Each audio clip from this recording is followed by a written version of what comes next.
Bonjour et bienvenue dans cette formation où je vais vous apprendre à sculpter un drapé en prenant ce moine zen comme joli prétexte. Vous allez aussi découvrir comment faire un visage, des bras, des mains et des pieds. Oui, c'est tout cela que je vous propose dans ce cours en ligne. C'est peut-être la première fois que vous me découvrez, alors je me présente, je suis Cathy Prognaud, la créatrice du blog maindanslaterre.com. J'ai choisi de partager mon savoir sur la sculpture de l'argile à travers mon blog et ma chaîne YouTube, et je vous propose également des cours en ligne en vidéo depuis mon atelier. Vous pouvez les visionner à volonté et me faire répéter à l'infini tous les points que vous n'auriez pas compris, je ne me vexerai jamais. Et vous pouvez aussi bien sûr télécharger chaque vidéo sur votre ordinateur. J'ai choisi cette façon de délivrer mon savoir car j'ai souvent été déçue par les livres, soit ils n'étaient pas assez complets, soit trop complexes, et puis surtout, j'ai jamais pu contacter leur auteur pour savoir si j'étais sur la bonne voie. Les drapés sont un vrai sujet en sculpture. À partir du moment où vous avez envie de sculpter un corps humain, vous allez les rencontrer, c'est sûr. Je vois régulièrement des drapés bâclés, rigides et sans mouvement, tout simplement par manque de connaissances. Ne vous inquiétez pas, moi aussi je suis passée par là. Je croyais que les drapés se limitaient à quelques traits tracés à la va-vite dans l'argile et à chaque fois j'étais déçue car le résultat n'était pas au rendez-vous. J'ai pris mon temps pour comprendre que les drapés sont un peu comme de l'eau. Ils prennent leur identité en fonction de leur support. Et j'ai fini par réussir à rendre l'illusion et les mouvements du tissu dans la matière inerte de l'argile. Ce qu'il faut savoir, c'est que les drapés se positionnent différemment en fonction de la qualité du tissu qui les compose et des formes qu'ils épousent, s'ils sont lâches ou s'ils sont serrés. Par exemple, une légère mousseline fera de nombreux plis, alors qu'un lourd velours en aura beaucoup moins, c'est une évidence. Alors, si vous en avez marre de rater vos drapés, voici ce que vous pourriez apprendre dans ce cours. Modeler des drapés harmonieux et cohérents qui suivent les formes de votre sculpture. Comprendre comment ils se placent en fonction des différents volumes.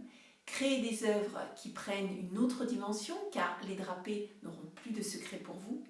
Plus de frustration lorsque le moment de modeler le drapé arrive, c'est au contraire un vrai plaisir car vous savez comment faire. Oser plus de créativité car lorsqu'on maîtrise une technique, eh bien les idées arrivent très vite si les blocages ont disparu. Mais ce n'est pas tout bien sûr. Dans ce cours, vous allez apprendre à modeler une tête en suivant les proportions, mais aussi des bras, ainsi que des mains et des pieds. Regardons ensemble le programme de la formation qui comprend 5 modules. Le module 1 est consacré aux fondations, c'est-à-dire aux bases. Je vous apprends à lire les formes générales en les simplifiant au maximum. À ce stade, la terre est molle. C'est le moment idéal pour construire la structure. Vous devez vous concentrer sur l'ensemble en oubliant pour l'instant les détails. Je compare souvent le modelage à une photo, floue au départ, puis de plus en plus nette. Le module 2, les choses avancent. En effet, le corps est bien posé et c'est le moment de façonner les bras, les mains et les pieds. Puis de les positionner en respectant les bons collages. J'insiste régulièrement car c'est là où vous pouvez voir apparaître les fissures et les décollements. Il suffit de me suivre pour ne plus avoir ce genre de problème. Dans le module suivant, nous allons passer à l'étape du drapé. Alors évidemment, c'est un module important car son résultat va donner la réussite de votre moine. Je vous montre le montage à un de chaque pli et la compréhension, la position de chacun, mais aussi l'importance du sens du tissu qui accompagne la lecture de l'œuvre. Comment jouer avec les pleins et les vides pour mettre en valeur les contrastes. Le module 4 est celui du modelage de la tête et des oreilles. C'est ce qui va donner un côté vivant et une identité à votre sculpture. Suivez attentivement le cours et restez bien attentif au déroulement de chaque partie qui vont se placer une à une de façon cohérente. Pour les oreilles, vous aurez un dessin qui va grandement vous aider.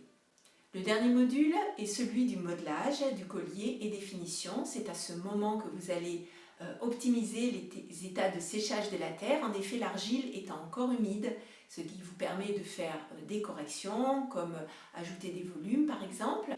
En même temps, elle est assez sèche, donc vous pouvez façonner tous les détails avec minutie. Personnellement, c'est une étape que j'adore même si je sais que ma sculpture est bientôt terminée, et le beau voyage aussi. Jusqu'à la prochaine. Alors si vous aussi vous souhaitez faire de beaux drapés réalistes que vous pourrez adapter à toutes vos œuvres, lisez le programme juste en dessous de la vidéo et à très vite de l'autre côté.